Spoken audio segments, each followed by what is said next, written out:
پیر یا پیر ایسے ہیں جو کہتے ہیں ہم سے معاویہ کو رضی اللہ عنہ نہیں کہا جاتا. چلو ٹھیک ہے، ہم کہتے کچھ نہیں. تو داتا صاحب انہیں کہہ رہے ہیں کہ جب میں رضی اللہ عنہ کہہ رہا ہوں تم کیوں نہیں کہتے؟ بلکہ کشف المحجوب میں تو داتا صاحب نے ان کو امیر المومنین بھی لکھا. کیا لکھا؟ سارے بولو.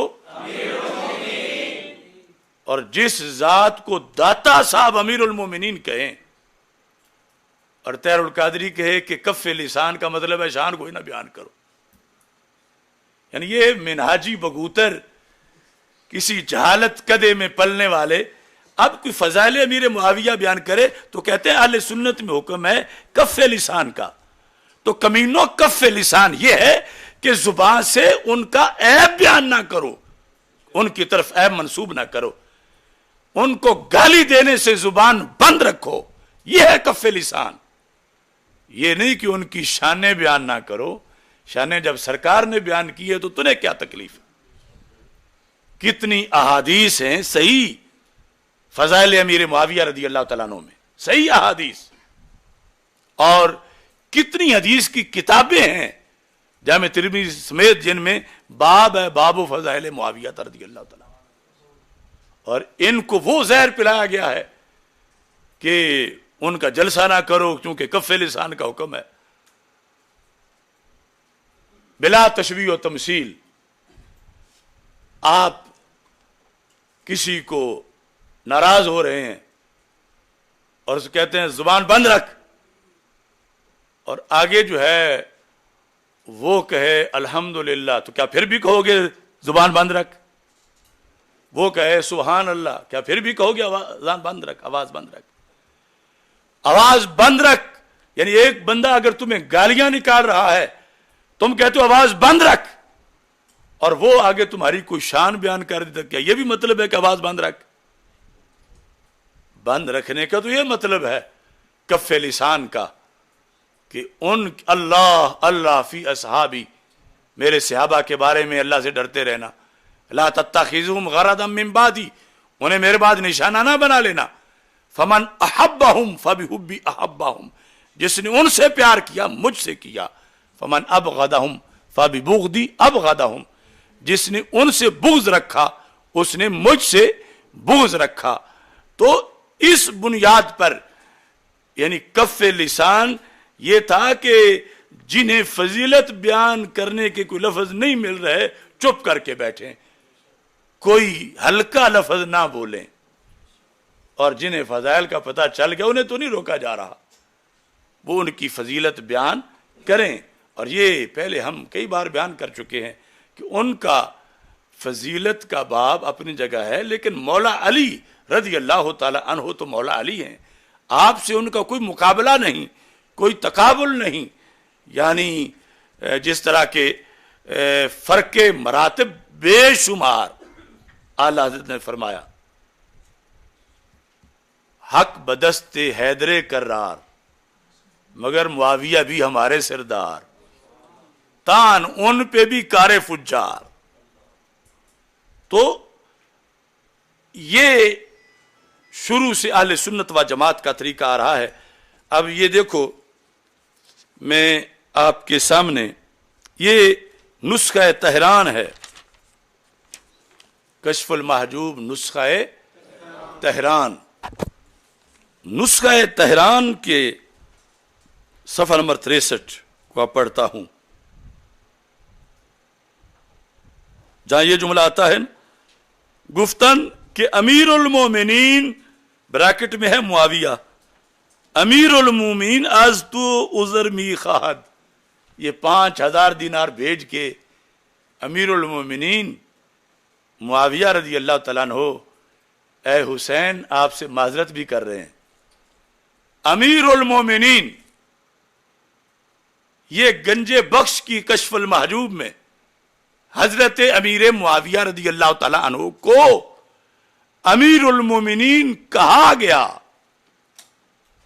اور آج ان کے نقش قدم پہ چلتے ہوئے ہم انہیں امیر المومنین کہتے ہیں. اور کہتے اس وقت سے ثابت ہوا جب سیدنا امام حسن رضی اللہ تعالی عنہ نے ان کے ہاتھ پہ بیعت کر لی، انہیں امیر بنایا، تو پھر یہ امیر المومنین بن گئے سب کے۔ اس سال کو سال جماعت کہا جاتا ہے کہ سب اکٹھے ہو گئے، اور رضی اللہ تعالی عنہ داتا صاحب لکھ رہے ہیں، امیر المومنین داتا صاحب لکھ رہے ہیں۔ ان کا اوپر کون ہے جو آج ٹھیکیدار بنے ہوئے ہیں؟ اوپر جتنے سورسز ہیں سادات کے، ان کا ہیڈ کوارٹر تو داتا صاحب ہیں، اور ولایت کے جو سلاسل ہیں ان کی پارلیمنٹ کے وزیر اعظم تو داتا صاحب ہیں، اور وہ یہ فرما رہے ہیں۔ اور اگر یہ کہنا نسبیت ہوئے تو پھر داتا صاحب کو بھی کہو گے؟ تو اس واسطے بگڑے ہوئے لوگ، ان کو دعوت فکر ہے، صرف گالیاں نہ دیں، وہ کوئی دلیل نہ ہے۔ داتا صاحب کے قد والا کوئی دوسرا بندہ لے آئے ہمارے سامنے،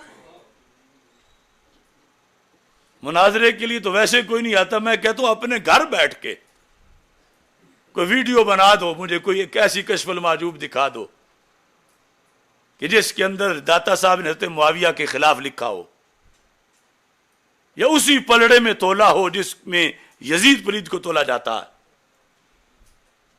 ہرگز ایسا نہیں، بلکہ آپ تو اتنے محتاط ہیں جب حضرت امام حسین رضی اللہ تعالی عنہ کے موضوع کے اندر آپ نے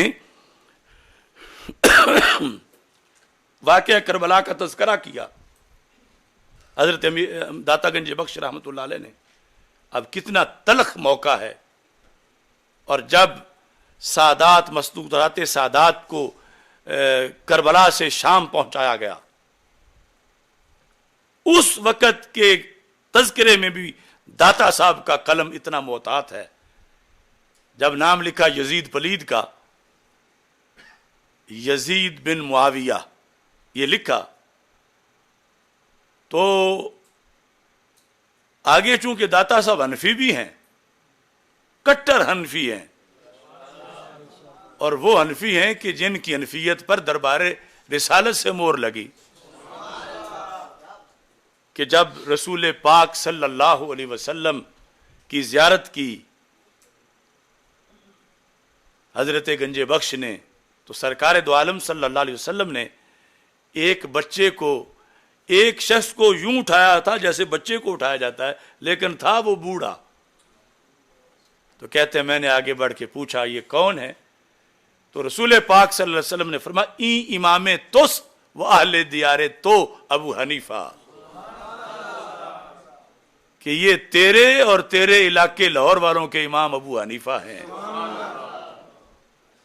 تو اس بنیاد پر وہ جو لان شخصی کا مسئلہ وہ بھی ذہن میں تھا، اور یزید کا گھر بھی پورا کرنا چاہتے تھے، اور طریقہ بھی بتانا چاہتے تھے کہ کسی نے اس کے ساتھ دو ہاتھ کرنے ہوں تو اس طرح کر لے۔ آپ نے لفظ یہ استعمال کیے، اخزاہ اللہ، اللہ اس یزید کو رسوا کرے، یعنی لعنہ اللہ کی جگہ اخزاہ اللہ، خزیون، اس سے اخزاہ اللہ، اللہ اسے رسوا کرے، اللہ اسے برباد کرے۔ اب جس وقت آپ نے یہ گھر تو پورا کر لیا، اب لکھتے وقت یزید بن معاویہ آگے اخزاہ اللہ، آپ کے ذہن میں آیا کہ کوئی کمینہ یہ ضمیر قریب ہی نہ لوٹا دے۔ اخزاہ اللہ جو منصوب ضمیر ہے، کیوں قریب تو حضرت معاویہ کا ذکر ہے، سمجھ آ رہی ہے نا؟ یزید بن معاویہ اخزاہ اللہ، اخزا کا فاعل تو اللہ ہے، اور آگے جو منصوب ضمیر ہے وہ راجع ہے یزید کی طرف، اللہ اس یزید کو رسوا کرے۔ لیکن کہیں کوئی بھول کے یا شرارت سے کبھی یہ نہ کہہ دے کہ داتا صاحب نے تو حضرت امیر معاویہ کو یہ لکھا ہوا ہے، کیونکہ ساتھ تو ان کا نام ذکر آ رہا ہے۔ کمال ان بزرگوں کی بصیرت تھی اور کمال ایمان تھا، آپ نے فوراً اس وہم کا رد کیا۔ کیا لکھا؟ اخزا اللہ دون ابیہ،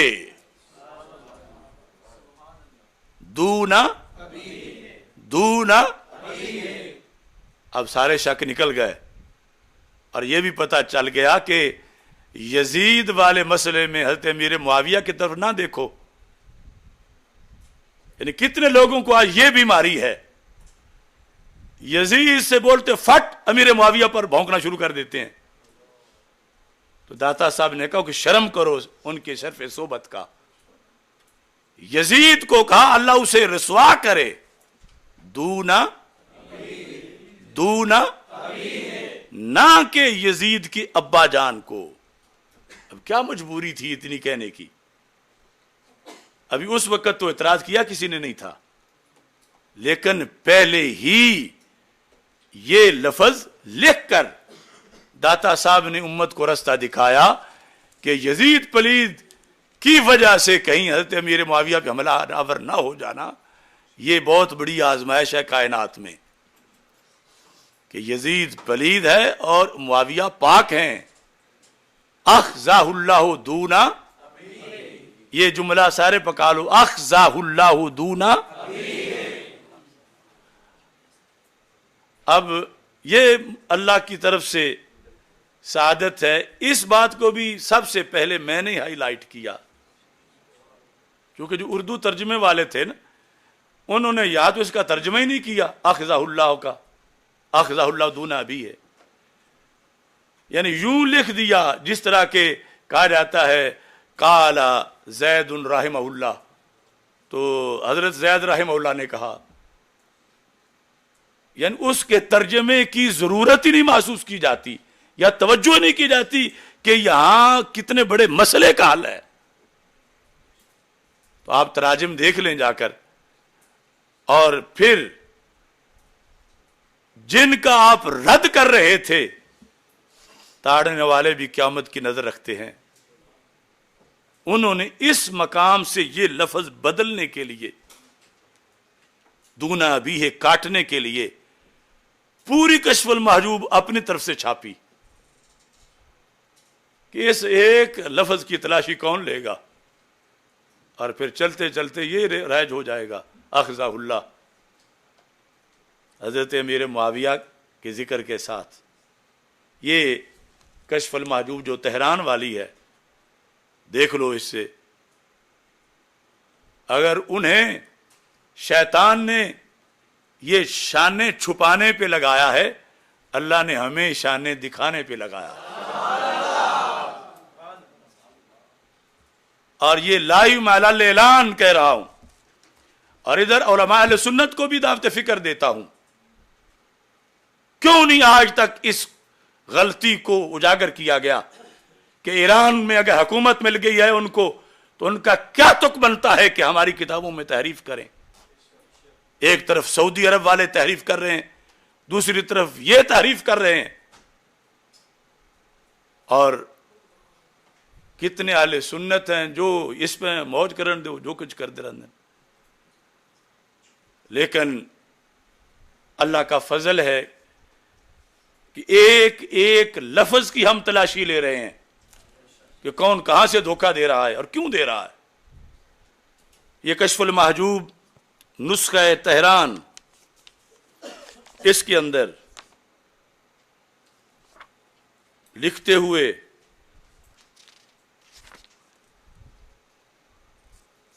لکھا ہے کہ یہی جو واقعہ تھا 5 تھیلیاں بھیجنے والا، کہتے ہیں کہ پیش بدمشق آمد اردن پیش یزید بن معاویہ اخزا اللہ، آگے دونا بھی ہے نہیں ہے۔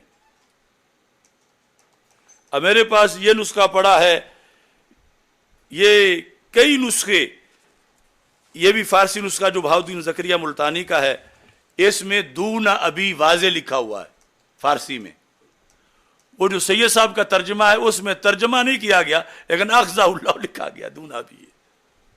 اور ان کمینوں نے صرف یہ بدلہ لینے کے لیے تہران سے پوری کتاب چھاپی کہ لوگوں کو مغالطے میں ڈالا جائے کہ داتا صاحب تو حضرت امیر معاویہ کے بارے میں یہ نظریہ رکھتے ہیں